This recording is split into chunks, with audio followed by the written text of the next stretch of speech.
planning the data collection, the next step in the cycle is the data stage. This is where learners find out about data collection methods and types of data. This is why the previous stage, plan, is so important so that learners can collect and store the data in a logical way. Depending on the level your class is working at, this could be simple data collection methods like stacking and counting physical objects, or a written method like tally marks. Data can also be collected digitally using spreadsheets or databases to categorise it. There is a huge variety of data available publicly that might interest young people.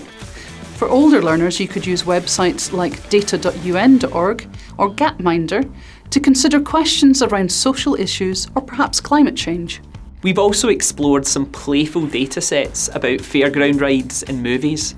And thanks to the vast quantity of data being collected around the world, your learners have the opportunity to explore a variety of issues using existing data sets. One of the things we explore in information handling are the different kinds of data, like numbers and categories, or ranked data, first, second, third.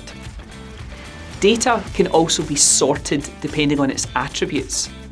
For example, if the books in the history section of the school library are the data, they could be organised by alphabetical order of the author's name, ISBN, or colour of the cover. Is there anything learners must keep in mind when they're collecting new data? If the learners are collecting data themselves, this is an opportunity to utilise other tools and skills.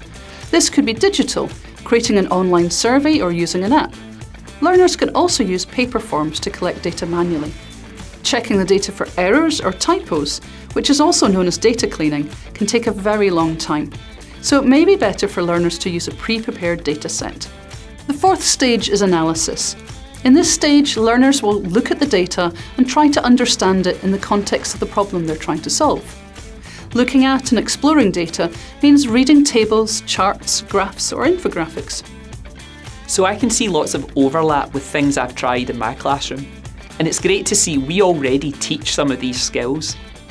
Integrating data literacy skills into our classroom is about linking the things we already do through the data cycle. Yes, that's right.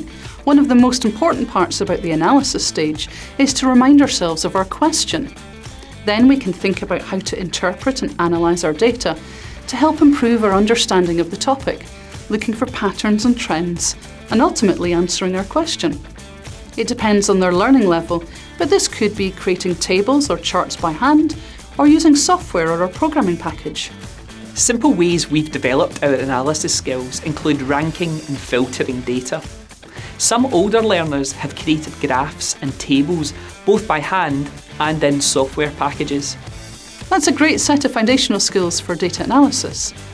As data gets more complex or questions more sophisticated, we can also use statistics to analyse the data. For example, median age or average numbers of subjects studied. At the end of the analysis stage, we would hope learners would communicate statistics fairly. The results of the data must be conveyed in the clearest possible way so that readers can make up their own minds about their conclusions.